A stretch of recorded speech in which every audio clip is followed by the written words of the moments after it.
नमस्कार दोस्तों, मैं आपका दोस्त मिस्टर स्टोरी टेलर हाजिर हूँ आपके सामने एक और नई कहानी के साथ। दोस्तों, ये कहानी वेस्ट बंगाल के एक छोटे से गांव के निवासी प्रशांत जी की है। प्रशांत जी पेशे से एक किसान हैं और उनकी आधे से ज्यादा जिंदगी खेती करते हुए गुजरी है। और सामान्य चल रहे दिनों में अचानक से उनके साथ एक ऐसी घटना घटित हुई जिनकी उन्होंने कभी कल्पना भी नहीं की थी। तो आखिर ऐसा क्या हुआ था उनके साथ, आइए जानते हैं कहानी में आगे।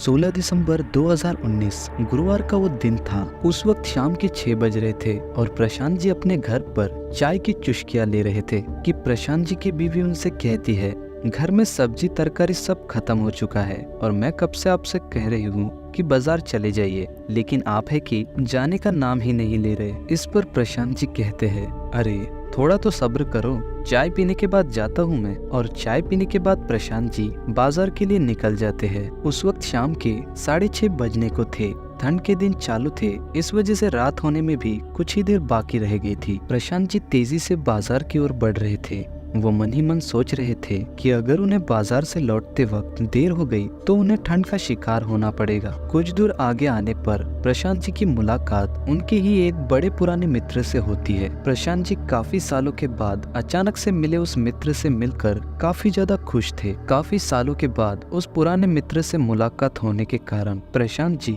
पास ही के एक टेबल पर बैठकर अपने उस मित्र से बातचीत करने में लग जाते हैं। दोनों में बातचीत काफी लंबे समय तक चलती रही। इस वजह से प्रशांत जी को समय का भी पता नहीं चला। उस वक्त रात के 9 बज रहे थे। खैर, जब इस बात का पता प्रशांत जी को चला कि वो काफी देर से बातें कर रहे हैं और उन्हें ये याद आ गया कि उन्हें घर के लिए सब्जी तरकारी लेने बाजार भी जाना है। फिर प्रशांत जी अपने उस मित्र से विदा लेते हुए कहते हैं, दोस्त अब मुझे जाना पड़ेगा, घर के लिए सब्जी तरकारी भी खरीदनी है और तुझसे बातें करते करते वैसे भी काफी समय गुजर चुका है। अगर मैं अभी बाजार नहीं गया तो बाजार बंद हो जाएगा और घर जाकर बीवी के ताने सुनने पड़ेंगे। तो अभी तो मैं चलता हूँ, लेकिन जल्द ही मिलेंगे। अपने उस मित्र से इतना कहकर प्रशांत जी वहाँ से बाजार के लिए निकल जाते हैं। उस वक्त रास्ता काफी सुनसान हो चुका था। रात के तकरीबन 9:30 बजने को थे। उस रास्ते पर बाजार से आने जाने वाले लोग भी अब नजर नहीं आ रहे थे। ये देखकर प्रशांत जी को लगा कि शायद बाजार बंद हो चुका होगा। फिर प्रशांत जी ने घर वापस लौटने का सोचा ही था। उनके मन में एक ख्याल आया कि घर वापस लौटकर बीबी के ताने सुनने से तो अच्छा है कि बाजार जाकर देख ही लेता हूँ। अगर 1-2 दुकान भी चालू रही तो घर के लिए कुछ सब्जी तरकारी खरीद लूंगा। ये सोचकर प्रशांत जी बाजार पहुँचे, लेकिन वहाँ पहुँचकर उन्होंने देखा कि सारा बाजार तो अब तक खत्म हो चुका है। बाजार की सारी दुकानें बंद हो चुकी थी। अब प्रशांत जी के पास घर वापस लौटने के अलावा दूसरा कोई चारा नहीं बचा था। फिर प्रशांत जी अपने घर के रास्ते पर वापस लौटने लगे। अब रात के 10:30 हो रहे थे और प्रशांत जी को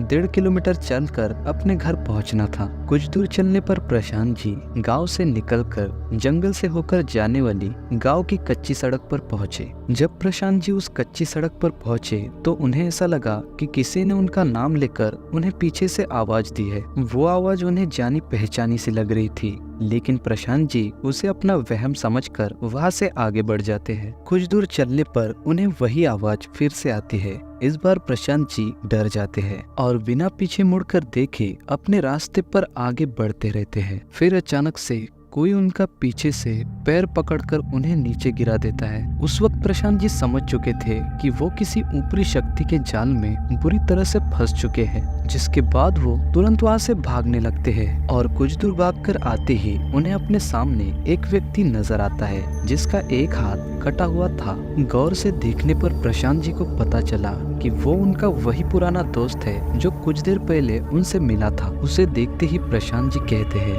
अरे तुम हो क्या, और तुम्हारे साथ ये क्या हुआ, ये तुम्हारा हाथ कैसे कट गया। इस पर प्रशांत जी का दोस्त उनसे कहता है, इस वक्त तुम मुझसे कुछ भी मत पूछो, तुम्हें सब कुछ जल्द ही पता चल जाएगा। तुम बस मेरा एक काम करो, ये चिट्ठी ले जाकर मेरे घर में रख देना, कहीं पर भी रख देना, पर घर के किसी व्यक्ति के हाथ में मत देना, वरना तुम फंस भी सकते हो। तुम्हें तुम्हारे सारे सवालों के जवाब कुछ ही दिनों में मिल जाएंगे। इतना कहकर प्रशांत जी का वो दोस्त वहाँ से चला जाता है। उस वक्त प्रशांत जी को तो कुछ भी समझ में नहीं आता। अगले दिन ही प्रशांत जी अपने उस दोस्त के घर जाकर एक टेबल पर वो चिट्ठी रख देते हैं। फिर प्रशांत जी वहाँ से निकल ही रहे होते हैं कि एक एम्बुलेंस उनके दोस्त के घर के सामने आकर रुकती है। फिर प्रशांत जी उस एम्बुलेंस से अपने दोस्त के बीवी बच्चों को रोते हुए निकलते देखते हैं और फिर प्रशांत जी तुरंत उस एम्बुलेंस के पास पहुंचते हैं। वहां पहुंचते ही उन्हें स्थानीय लोगों से पता चलता है कि उनके दोस्त की 3 दिन पहले ही एक एक्सीडेंट के चलते मौत हो चुकी है। उन्हें पोस्टमार्टम के लिए अस्पताल में रखा गया था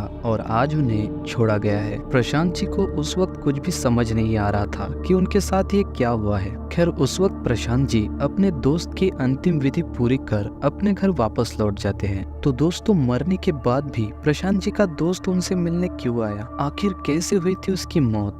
और ऐसा क्या लिखा था उस चिट्ठी में जिसे पढ़ने से उनके दोस्त ने उन्हें मना कर दिया? इन सभी सवालों के जवाब प्रशांत जी को कभी नहीं मिल पाए। तो दोस्तों आज की कहानी में इतना ही। मैं आपका दोस्त मिस्टर स्टोरी टेलर जल्द ही मिलता हूँ आपसे किसी और नई कहानी के साथ। तब तक के लिए बाय।